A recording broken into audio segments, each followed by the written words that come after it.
Mágica Fe, J.J. Benítez. Narrado por Alejandro de Nevadón. Jerusalén, 1 entre 5000. Leo en uno de mis viejos y venerables cuadernos de campo. Martes, aeropuerto de Ben Gurión, Tel Aviv. Tomo un taxi colectivo, Mesher Taxi. Viajamos 7 personas. Me deja en el Hotel Hilton, en Jerusalén, por 15 shekel. La tarifa son 13,5. Sin comentarios. Hotel Hilton. Telefoneo a Elías Saldívar, de la agencia EFE. Concertada la cita para mañana. Veremos. La agencia de turismo que me recomendaron en el aeropuerto para contratar un guía con coche no responde. ¿Mala suerte? No lo creo. Algo me reserva la nave nodriza. Pregunto en el hotel. El recepcionista, muy gentil, efectúa un par de llamadas. Negativo. Los guías consultados se hallan comprometidos.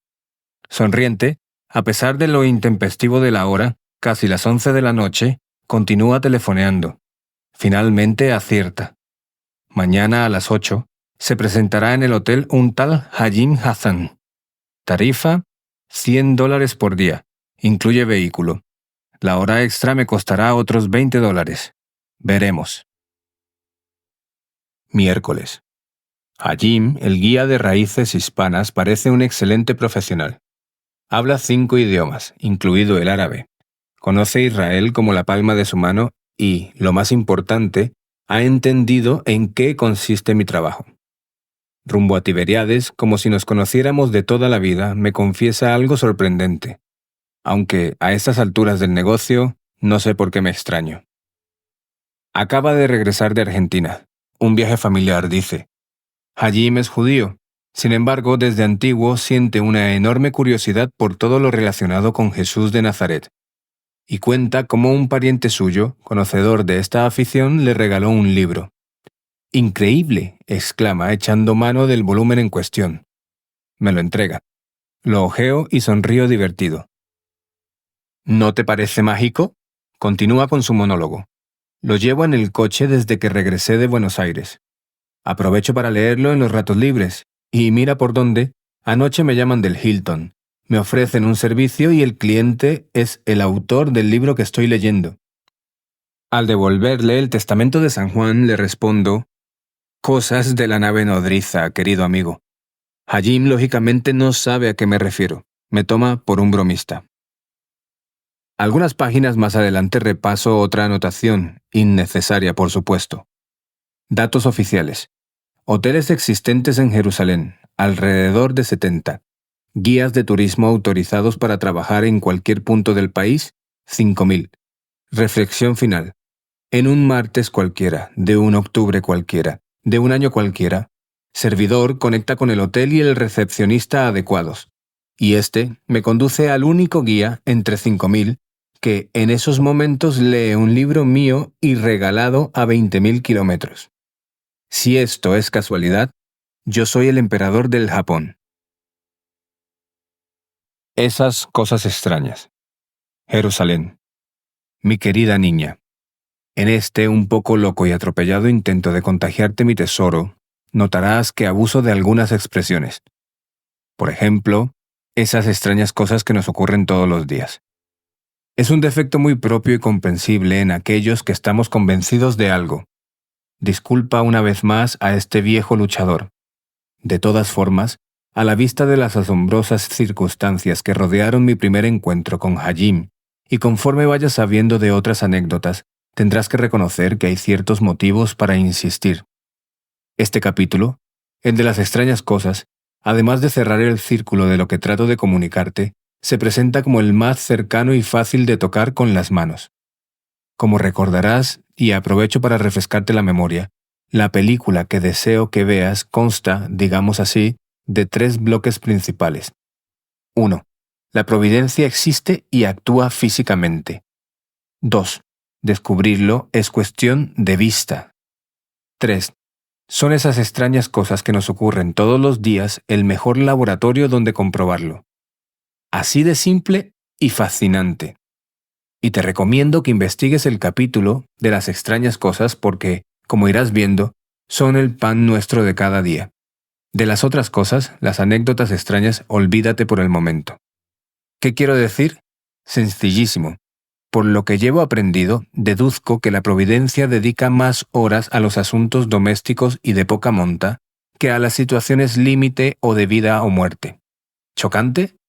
Todos tenemos la equivocada idea de que la providencia es un artículo de lujo, algo así como un teléfono secreto que solo aparece en las agendas de los privilegiados de siempre, naranjas de la China. Tu padre, que es un descarado, está convencido de que Dios practica más la imaginación que la inteligencia. Probablemente porque él sabe que lo sencillo es lo más difícil de imaginar. Por eso, digo yo, trabaja tanto y también los detalles, las menudencias y lo simple. Por eso, perdona la irreverencia, le chifla rebozarse en lo cotidiano. Por eso insisto en que examines con lupa esas extrañas cosas que nos ocurren todos los días. Dios, mi querida niña, es muy casero. Raras veces lo verás presumiendo de medallas, que las tiene. Ni siquiera cuando el estúpido ser humano le pisa la cola, exigiendo milagros. Ahí, en suma, se halla el filón. Ahí, en las supuestas pequeñeces, es donde debes esforzarte en abrir los ojos. Ahí, a poco que espabiles, te encontrarás con el escalofrío. Será entonces, al indagar en esas extrañas cosas, cuando notarás la magia, el aire fresco y bienhechor de tan poderosa fuerza. Y termino. A la luz de esos fogonazos seguramente caerás en la cuenta de esa legión de rarísimos pequeños sucesos que has protagonizado y que, no lo dudes, continuarás viviendo. ¿Recuerdas ahora aquella inesperada noticia que te abrió los ojos y te obligó a romper con el chico con el que salías? Al final lo agradeciste. ¿Recuerdas aquel aparentemente tonto e inoportuno accidente que te empujó a modificar una serie de importantísimos planes? Al final, la gran beneficiada fuiste tú. Quizás, a partir de ahora, intuyas que la lectura de este o de aquel otro libro no puede ser calificada con esa lamentable palabreja que tanto nos desprestigia: casualidad. Pero no me condenes a seguir con la interminable lista. Eso pertenece a la intimidad de cada cual. Y aunque haré un esfuerzo trasteando en mi pésima memoria para brindarte un puñado de esas inquietantes anécdotas que espero vayan iluminándote, preferiría que el peso de la investigación fuera asunto tuyo. Ya me contarás. Recibe 1.000.000 de besos. Creo que sabes cuánto te quiero. Belén. Doctor Liva. Anotación en otro remoto y casi olvidado cuaderno de campo. Belén, ciudad habitada por una mayoría de ciudadanos árabes. Permanente fuente de conflictos, terrorismo, odio y venganza. Los judíos la evitan. Aquella mañana, el doctor Liva, nombre supuesto, como cada día se dirigió a su consulta en Belén. Después de 30 años ejerciendo la medicina en la localidad de la Natividad, se sentía plena y felizmente integrado en la comunidad. No tenía enemigos conocidos, sencillamente era uno más. Pero esa mañana la providencia le reservaba una sorpresa, mejor dicho, dos. Cuando circulaba por las afueras de Belén, rumbo al centro, alguien le obligó a detener la marcha. Identificó al hombre que le hacía señales. Era un viejo conocido, un honrado y próspero empresario árabe. Aparcó el coche junto a las casas que formaban el arrabal e, intrigado, caminó hacia la pequeña furgoneta, igualmente estacionada al filo de la calzada y desde la que el hombre en cuestión no cesaba de gesticular. Al asomarse a la parte posterior del vehículo, comprendió. La esposa del aterrorizado árabe estaba a punto de dar a luz.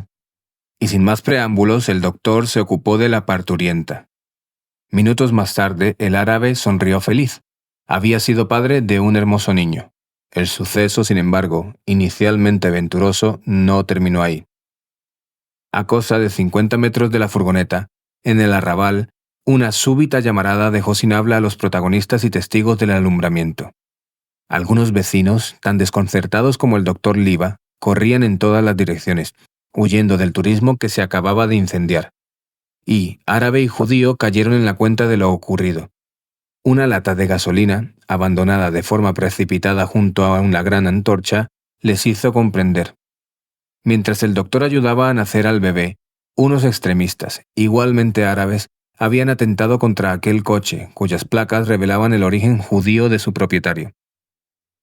Y la alegría del rico empresario de Belén se vio fulminada por la rabia y la vergüenza.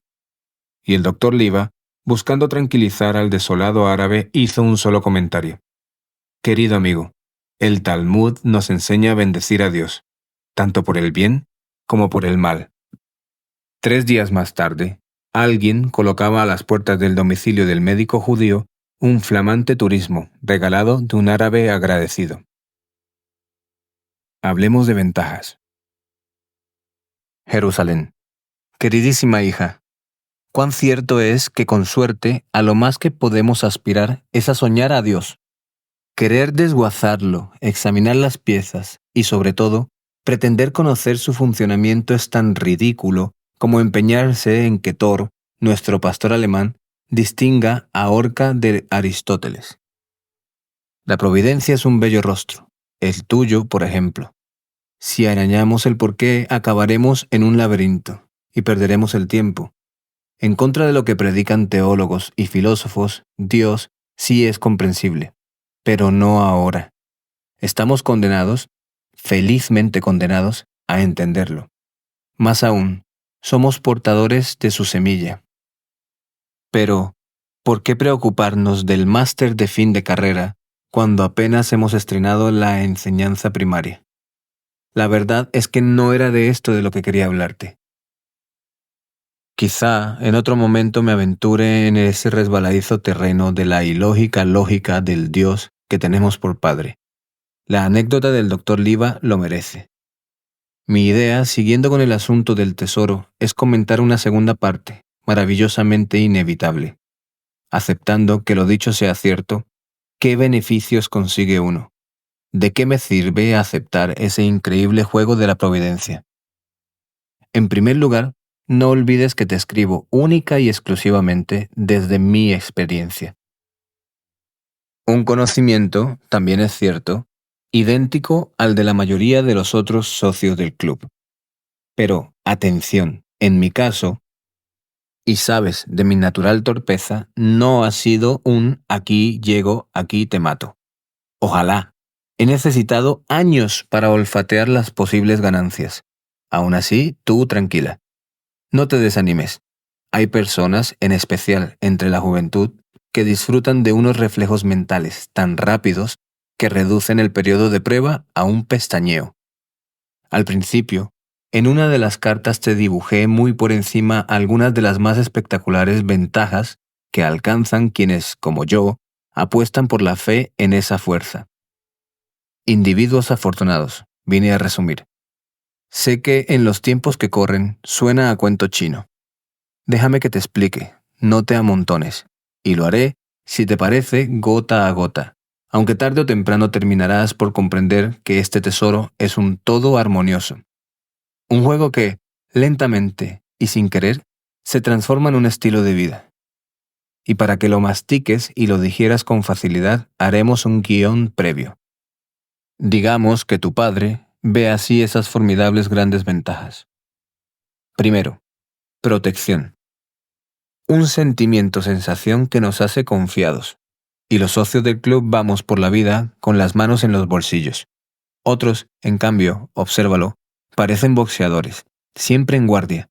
En otras palabras, sentimos y sabemos que la providencia nos cubre, permanentemente. Segundo, gobierno. Un sentimiento, sensación, que, cuando ha sido igualmente verificado, tranquiliza. Sentimos y sabemos que la nave nodriza guía el rumbo de cada existencia. Que, en multitud de ocasiones, no entendamos las aparentemente retorcidas actuaciones de esa fuerza, es harina de otro costal. Al nacer, aparecemos con una cuchara en la mano. Y está bien que quieras beberte a Dios, pero, lógicamente, solo podrás hacerlo sorbo a sorbo. Tercero, enseñanza. Una de las claves. Los del club sabemos y sentimos cómo la providencia se esfuerza y empeña en que el ser humano aprenda. He ahí, para nosotros, el gran objetivo, el único fin y destino. El hombre debe ser, un aprendiz de por vida. Por eso fue concedida la capacidad de dudar. Y ese aprendizaje lo abarca todo y en todo momento. Quizá ahora veas con mayor claridad el porqué de la sabia respuesta del doctor Liva. La providencia nos va mostrando, nos obliga a vivir un sinfín de situaciones con un propósito perfectamente definido, que nos vayamos llenando. Supongo que la tragedia de las tragedias, al pisar la otra orilla, tendrá mucho que ver con el hecho de que nos presentemos con un espíritu no bueno o malo, sino vacío. Y dicho esto, trataré de ir desmenuzando esas 3 ventajas o beneficios capitales. Como notarás, todos ellos se subdividen en otras ganancias, a cuál más atractiva. Y buscaré, para una mejor comprensión, la fórmula del goteo. Analizaremos problemas conocidos, concretos y mesurables. Y lo haremos sobre la marcha, dejándome conducir por esa fuerza de la que te hablo. Naturalmente, no podía ser de otra manera. Quizás así, poco a poco, vayas descubriendo las diferencias, en estilo de vida, entre los socios del club y el resto de los ciudadanos. Me parece que te quedarás con la boca abierta. En la anécdota protagonizada por el doctor Liva, te apuntaba uno de esos problemas, el provocado por el odio y la venganza. En Israel, desde donde te escribo, es algo que llama la atención, y no porque esos sentimientos sean propios o característicos de esta espléndida tierra. Lamentablemente, como sabes, la epidemia se halla extendida por todo el planeta. Aquí, no obstante, se desarrolla con un tinte especial, tan antiguo como tristemente llamativo. La realidad es que, por las razones que sean, me niego a perderte y a perderme en semejante espiral. Odio y venganza han echado raíces entre árabes e israelíes. Todos dicen tener la razón, y probablemente así es. Pero lo que cuenta es que día a día esa situación solo conduce a la tragedia. Y la sangre derramada hace brotar nuevos odios y peores venganzas. Y vuelta a empezar. Y me dirás, ¿cómo es posible? Ambos pueblos en efecto son religiosos, extraordinariamente creyentes, añado. Entonces, ¿dónde está el problema? En mi opinión, es decir, según el leal saber y entender de los socios del club, todo nace de una incorrecta interpretación. Ni el odio ni la venganza han sido fría y suficientemente analizados, ni tampoco el verdadero papel de la providencia en estos menesteres. Para la gente del club, odio y venganza no son rentables. Fíjate bien que te estoy hablando en términos monetarios, o si lo prefieres, de puro egoísmo personal. Olvídate por un instante de Dios y de las razones morales. El odio es niebla. Cuando aparece en el corazón de un hombre o de un pueblo, los ciega. Borra todo horizonte, y el individuo se ve forzado a la inmovilidad o a un avance incierto, tropezando e hiriéndose sin cesar. Conclusión, no compensa. En cuanto a la venganza, además de hipotecarnos, genera unos intereses que devoran a quien lo practica. Tampoco compensa. Y tratándose de la raza judía, me asombra que no haya descubierto aún que tanto uno como otra constituyen una pésima inversión. Supongo que, dada tu rabiosa juventud, palabras como odio o venganza te sonarán lejanas. Mejor así. De todas formas, bien está que vayas considerando el pro y el contra de estos sentimientos a los que alguna vez tendrás que enfrentarte. ¿Y cómo reacciona un socio del club cuando aparecen dichas tentaciones? Entre las ventajas que disfrutamos, aquellos que creemos en esa especialísima fuerza, te mencionaba la del aprendizaje o enseñanza. Pues bien, nosotros hemos aprendido, tal y como te decía, que odio y venganza son una lamentable pérdida de tiempo, y sabemos igualmente que hacer de vengador es meterse en camisa de 11 varas. Esta filosofía, salta a la vista, resulta muy económica. Si eres injuriada, desposeída o maltratada injustamente, tienes la obligación de defenderte, pero siempre fría y serenamente, sin odio, renunciando al boomerang de la venganza. Entonces, te preguntarás cargada de razón, ¿quién hace justicia? Segunda gran enseñanza. Cuando conoces y aceptas la mágica realidad de esa providencia, que todo lo envuelve y a la que todo pertenece, tomas buena nota y aprendes a no suplantar al gran cobrador de facturas. La experiencia me ha enseñado algo de enorme importancia y que, por descontado, tiene mucho que ver con el tesoro que intento transmitirte. Si alguien echa a rodar el odio y la venganza, es decir, el mal químicamente puro, debe saber que está poniendo en circulación una letra que, a diferencia de las otras, las humanas, será cobrada inexorablemente. En ese mal negocio, el gran cobrador se presenta siempre, tarde o temprano, silenciosa o ruidosamente pasa visita. Y puedo garantizarte que la factura no se paga, como creen algunos, en la otra vida. Nada de eso. Aquel que, a las puertas de la muerte, dice estar arrepentido, añade leña al fuego. A sus culpas suma entonces otra falta no menos vergonzosa, tachando a Dios, a sí mismo y al prójimo de tontos de pueblo. Dios, me consta, es mucho más sensato. El mal consciente y fríamente trabajado es quizás lo único con nuestro cuerpo que se queda aquí abajo. Como algo indeseable, carece de pasaporte al más allá. Otra cuestión es que el injuriado llegue a tener cumplida noticia del cobro. Resumiendo, los del club sabemos que la venganza no es cosa nuestra. Si Dios hubiera querido lo contrario, convirtiéndola en una saludable gimnasia espiritual, hace tiempo que la naturaleza nos habría arrojado al mar. En este aparentemente imaginario club, cuando alguien es víctima del odio y de la venganza, nos limitamos a sonreír con amargura. Al igual que en el caso de la generosidad, de la que te hablaré en su momento, con la maldad sucede lo mismo. Ambas reciben el 100 por uno. Por puro egoísmo, por tanto, evita el mal. El día que el ser humano cae en la cuenta de esta ley universal, ese día, mi querida hija, tiembla al pensar en sus enemigos. Y no por miedo al daño que pueda recibir, sino justamente porque sabe que la maquinaria infernal puesta en marcha por el odio los triturará sin piedad. Esta postura, como ves, amén de proporcionar una muy aceptable tranquilidad, permite aprovechar el tiempo en asuntos de verdadera utilidad.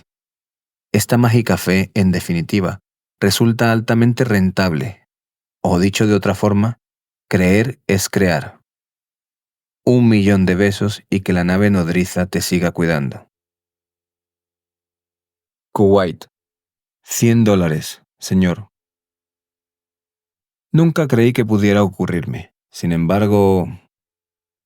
Y es que las sorpresas son como las canas, inevitables por un lado y más numerosas y frecuentes conforme se cumplen los años.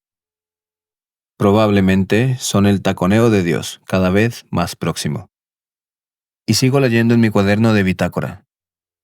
El sol del desierto amanece furioso. Hoy descargará candela. Aprovecho el penacho del día para callejear. La ciudad vieja de Kuwait toma la delantera al calor. Y confiado, manos en los bolsillos y la curiosidad por centinela, voy penetrando en el sol y sombra del acelerado zoco. Zigzagueo mal que bien en la tela de araña de vendedores incansables, tenderetes de frutas y especies, aromas indescifrables y matronas de rostros cubiertos y túnicas negras y susurrantes. La nube humana me asfixia. Me asaltan pakistaníes risueños y embozados en telas primorosamente bordadas. 2 pasos más allá son hindúes, enroscados en oro y plata y haciendo volar interminables ojos azabaches. Después, persas gesticulantes, trovadores en 1000 idiomas de alfombras legendarias. Árabes de Saba y Petra, cargando supuestos perdidos tesoros de la mítica reina. Beduinos, en fin, de breve y tosco perfil, mostrando en un teatral secreto la auténtica espada de Saladino. Y es uno de estos nómadas del gran desierto de Nafud quien finalmente me atrapa. Divertido, le dejo hacer. Y ante el dócil extranjero desfilan 10 alfanes y una docena de dagas curva, todos desenterrados, que Alá me corte la mano izquierda si miento, señor, en las ardientes arenas de los cuernos de Jitín. Todos con certificado de garantía. Todos Que Alá seque mis pozos cimiento, Señor, perteneciente al glorioso ejército musulmán que derrotó a Ricardo Corazón de León. Y admirado por la excelente representación, accedo a comprar una de las oxidadas y cortas dagas. Más que el arma, me atrae una funda, forrada en una venerable tela azul tormenta. Y surge la sorpresa. Atraído quizá por el puñado de dólares que imprudentemente muestro a la hora de pagar, el sagaz beduino me retiene, y dulce pero firmemente me arrastra hacia la trastienda del bazar, y cuchichea algo que no termino de entender, mejor dicho, que no quise entender. Una vez, frente a la nueva e inesperada mercancía, los ojillos del tunante chispean codiciosos, y una sonrisa de complicidad arruga más, si cabe, el pergamino de su rostro, dejando al aire una dentadura en pleno naufragio. ¿Cuánto ofrece, señor? La pregunta es reforzada con el signo internacional del dinero. ¿Cuánto? Los dedos de aquel saurio bailan a un palmo de mi cara y de mi perplejidad. $100, señor. Buen precio. No supe reaccionar. ¿Le insultaba? ¿Denunciaba semejante carroñelo? Última oferta, señor. Yo cambiar por cámara fotográfica. Atónito me inclino hacia la mercancía. Buena compra, señor. No lo dude. Fije usted el precio. Y al aproximarme, la niña de apenas 12 años palidece, y en su mirada color miel se alza el terror, rígido como una cobra. Supongo que mi angustia flota todavía en el sol y sombra del bullicioso mercado kuwaití. Los hombres de colores.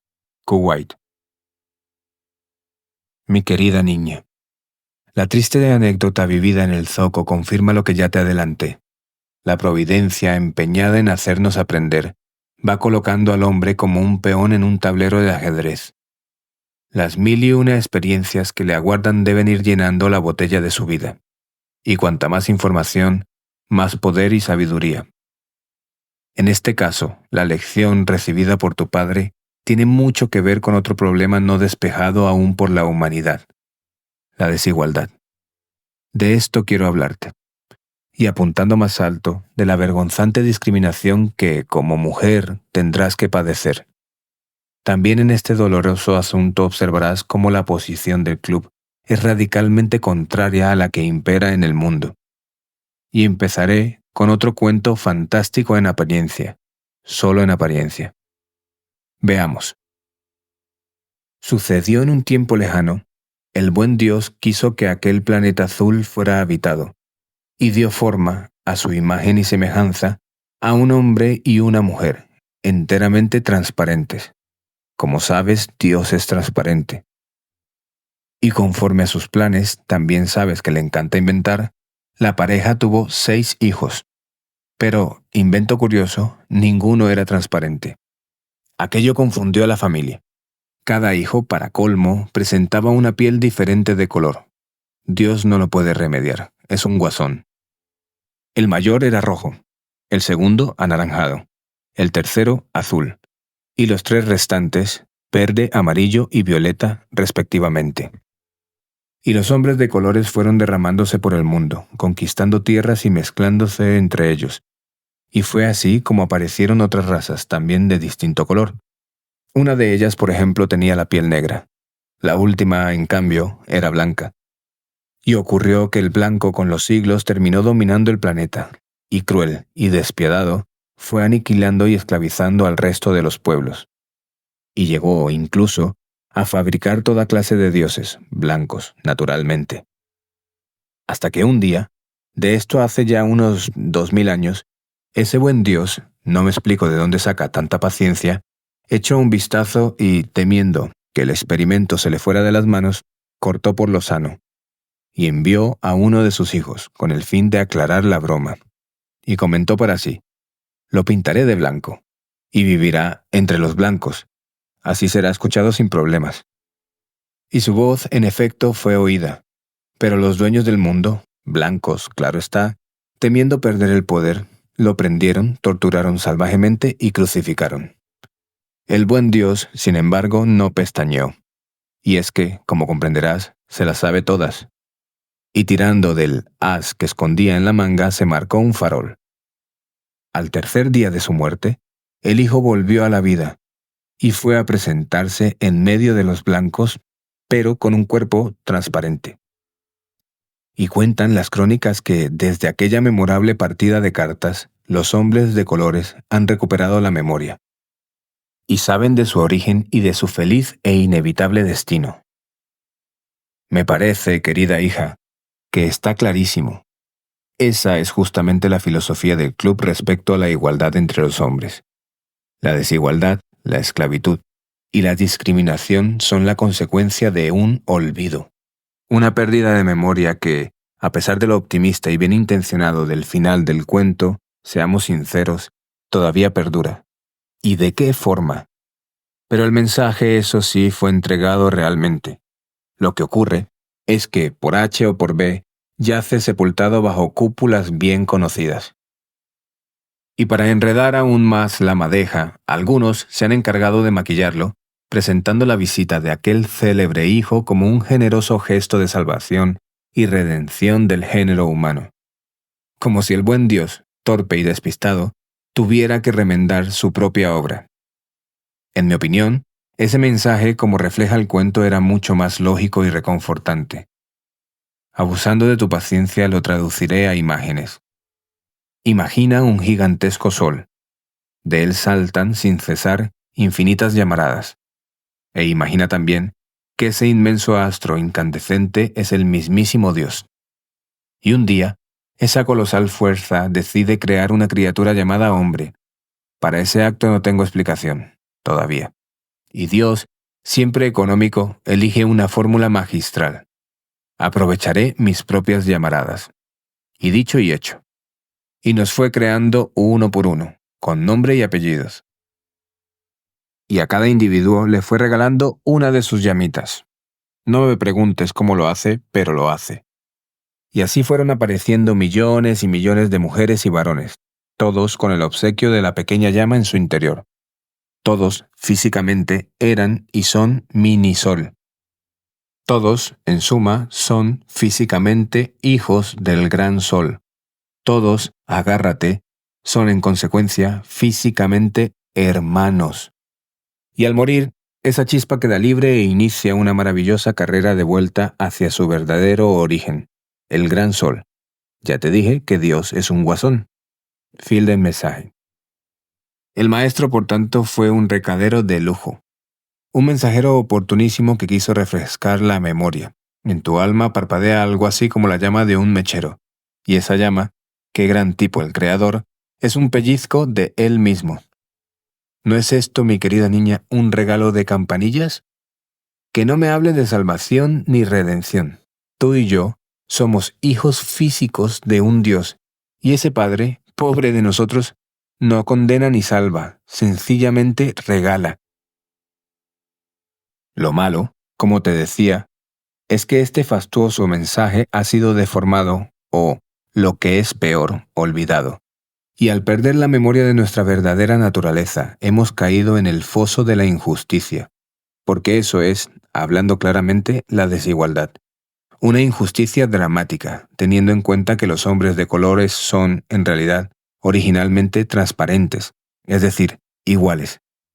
Para los que han descubierto el tesoro que trato de comunicarte, el reconocimiento de ese único origen facilita las cosas. Por tanto, toda esclavitud, tiranía, diferencias de clase, discriminaciones y desprecio son rechazados y calificados de error estúpido. Y te diré más. Si te fijas, al margen de la cuna común, todos los seres humanos son superiores a ti y a mí, en algún sentido. Te lo dije, Dios no para de inventar. Hasta los más débiles, desgraciados, ignorantes o sangrientos disfrutan de alguna cualidad que los ennoblece y que para nosotros quisiéramos. Pero no pretendo entristecerte. Aunque no lo creas, soy un optimista incurable.